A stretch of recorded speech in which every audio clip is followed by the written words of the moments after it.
sì máa bá àwọn tí ó gbàgbọ́ lọ.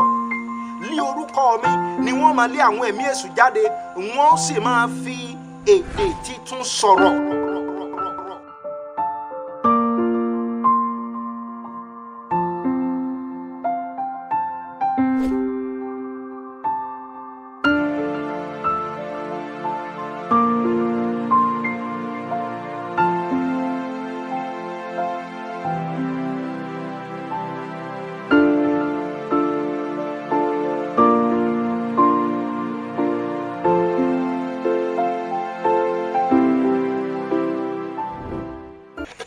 Jẹ́ ká gbàdúrà. Olúwa yìn ọ́ lógo fún orí ọ̀fẹ́ rẹ, fún àǹfààní ńlá tó tún fún wa wípé ká tún gbọ́ ọ̀rọ̀ rẹ lónìí. Olúwa, mo gbàdúrà sí wa níyè, tàn ìmọ́lẹ̀ sínú ọkàn wa, àti èmi olùsọ àti àwọn olùgbọ́ mi. Jẹ́ ká di aláyọ̀, ká di alábùkún fún lórúkọ Jésù Kristi Olúwa wa.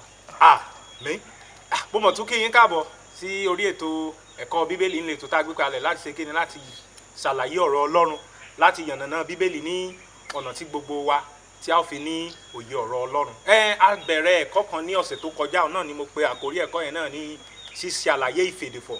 Ṣíṣe àlàyé ìfèdèfọ̀. A sì ti bẹ̀rẹ̀ sí rí ní ọ̀sẹ̀ tó kọjá yẹn wípé ohunkóhun tí a ó bá ṣàlàyé, pàápàá jùlọ lórí ọ̀rọ̀ ìfèdèfọ̀ yìí, ó gbọ́dọ̀ ṣe kíni, ó gbọ́dọ̀ jẹ́ ohun tí a mú jọ, tá a mú jáde láti inú ọ̀rọ̀ Ọlọ́run, láti inú Bíbélì. So ọ̀sẹ̀ tó kọjá yẹn náà la wo inú ìwé Máàkù yẹn, ìwé Máàkù orí 19 a ti gbọ́ ohun tí Jésù Olúwa sọ lẹ́yìn ìgbà tí ó kú tó jíǹde, ohun tí ó sọ fún àwọn ọmọ ẹ̀yìn rẹ̀. Níwèé Máàkù orí 19 ẹsẹ̀ 17 yẹn, kí ni Jésù Olúwa sọ? Ó ní àmì wọ̀nyí ni yóò máa bá àwọn tí ó gbàgbọ́ lọ, ní orúkọ mi ni wọ́n máa lé àwọn ẹ̀mí èṣù jáde, wọ́n ó sì máa fi èdè títún sọ̀rọ̀. So a rí pé ohun alákọ̀ọ́kọ́ náà tá a gbọ́dọ̀ gbé yẹ̀wò, tá a gbọ́dọ̀ mọ̀ nínú ọkàn wa, tí a gbọ́dọ̀ dìmú ṣinṣin náà ni wípé ìfèdèfọ̀ jẹ́ àmì fún àwọn tó ti gbàgbọ́.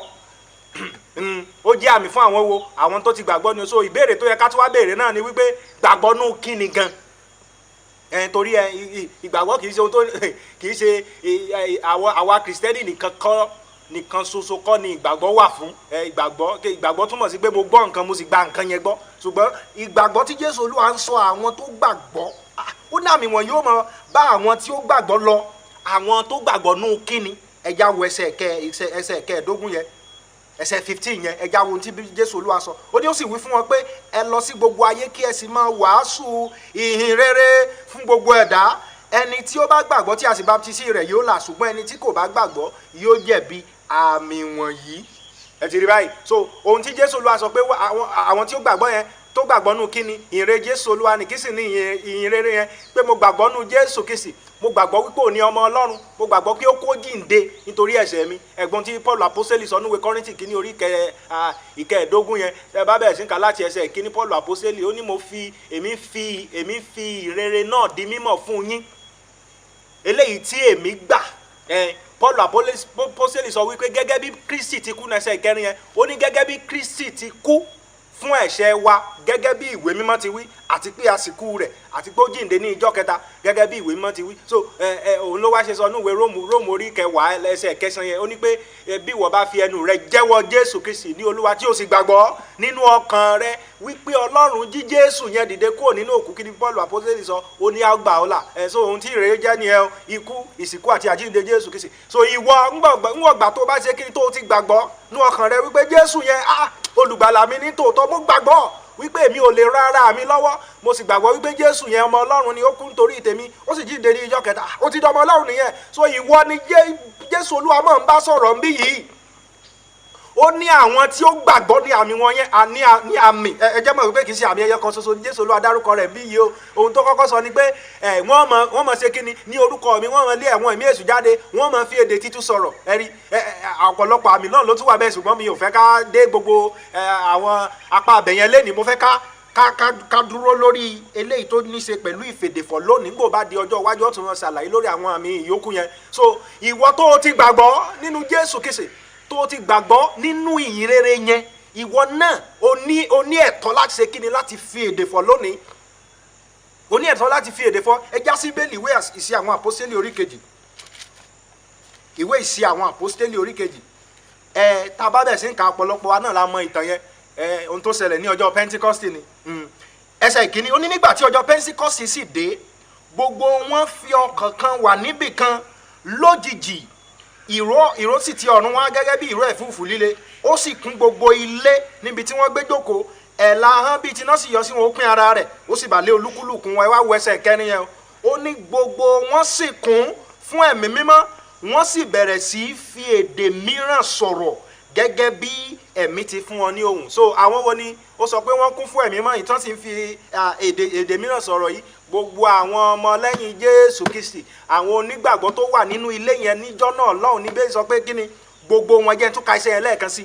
Ó ní gbogbo wọn, kò máa sọ pé àwọn kan nù wọn kò máa sọ pé ọ̀pọ̀lọpọ̀ nù wọn, gbogbo àwọn, ó ní gbogbo wọn. ìyún ni pé láti àti ọmọdé àti àgbàlagbà, gbogbo àwọn tó wà nù yàrá yẹn lọ́hùn, kí ni bẹ́ẹ̀ lè sọ, ó ní wọ́n bẹ̀rẹ̀ sí ṣe kí ni, wọ́n kún fún ẹ̀mí mímọ́, wọ́n sì bẹ̀rẹ̀ sí fi èdè fọ̀, wọ́n bẹ̀rẹ̀ sí fi èdè mìíràn sọ̀rọ̀ gẹ́gẹ́ bí ẹ̀mí ti fún wọn ní ohùn. So kí ni ojúṣe ẹ̀mí níbí yìí? Ẹ̀mí ló fún wọn ní ohùn. Kí ni ohun tí àwọn ṣe? Àwọn ló ṣe kí ni? Ló fi èdè fọ̀. Sọ̀rí bí ìgbé ìfèdè fọ̀ kò ní ṣe pẹ̀lú pé àgbàlagbà lèmi o. Ẹjẹ́ wo ẹjẹ́ ń tún wo, ẹjẹ́ sí ìwé àṣà àpòsí ká lọ sí orí kìíní. Torí ẹjẹ́ mọ̀ pé Màríà ya Jésù tó dàgbà, òun náà mọ̀ wà nù yàrá yẹn náà, ó mọ̀ wà nù ilé yẹn. Ìwé àṣà àpòsí orí kìíní, ẹ wo ẹsẹ̀ ẹjẹ́ ń bẹ̀rẹ̀ sí ká láti ẹsẹ̀ ìkẹtàlá.